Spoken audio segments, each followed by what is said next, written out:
Hey everyone, and I am back to give you a really quick rundown of my mini pedal board and my travel setup for when I go to Key West this year.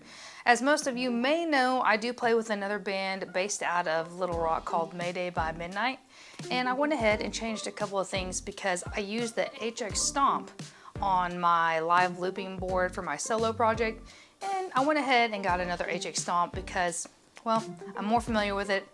I enjoy it, it's got more options, and it's pretty cool. So let's check out my new setup. Here is the board. It's the same board that I was using last year, which is the Pedal Train Nano. I was able to make this work for my new current setup, and I'm really glad because it's kind of a pain switching out boards and everything. But I'm using the same power source as last year also, which was the CS6 True Tone, and it is enough power to power the HX Stomp. There was a video that I found on YouTube, was really helpful, and it shows you how to hook up your HX Stomp to the CS6. So I'll see if I can find that and link it into the description. But I'm using my HX Stomp for all of my guitar tones, cabs, amp simulators, the whole 9 yards. Obviously, if you own an HX product, the Stomp or the XL, you know already what I'm talking about. But I'm using my HX Stomp in snapshot mode. So I'm able to have my clean tone, I've got a drive, and then I've got a real heavy sound on this one.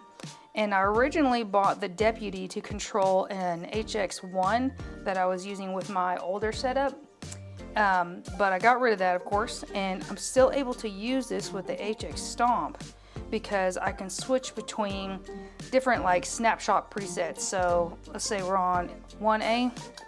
Cool, now I'm on 1B, and then I've got 3 different sounds programmed on these buttons, which is cool. And then I've got 1C, 3 different sounds. So it makes it really useful. I was actually very happy to know that I could still use this with the Stomp.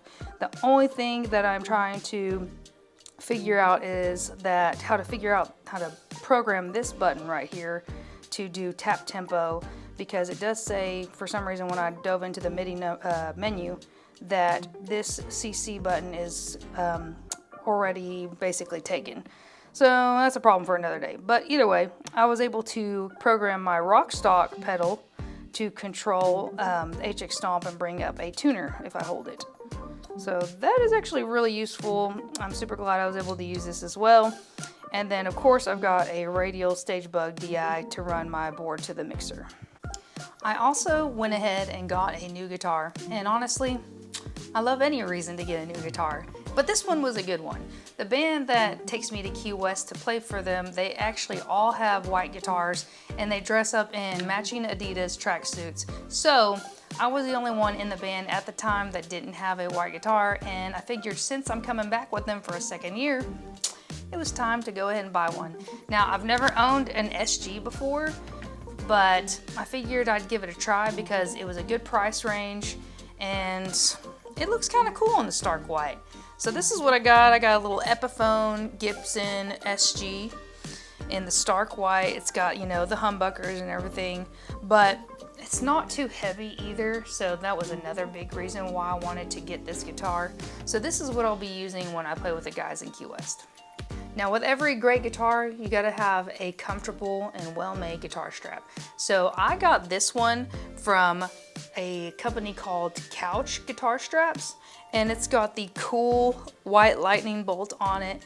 Nice, it feels like, I think, real leather, and it's very cushiony and comfortable, so it's not gonna hurt my shoulder when we play for an hour or more at a time. And finally, last but not least, I got this really nice case that's gonna make traveling so much easier because, once again, it has the backpack straps, because we're gonna be trying to catch our flights pretty quickly and then just running straight to the show after our first flight lands. We're not gonna have really any downtime to get to sound check.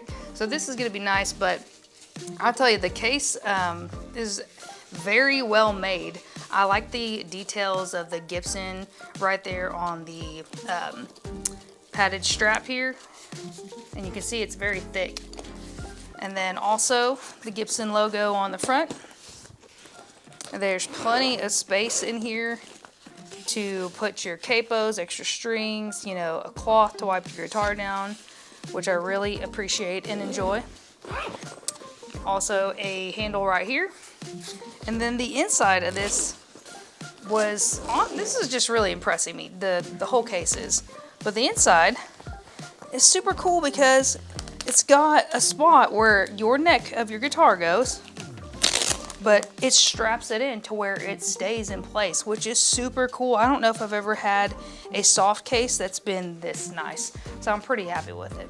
There it is, that's my new travel setup for my Key West tour of 2025. I hope you guys enjoyed this video and got some value out of it, and if you did, please like and subscribe.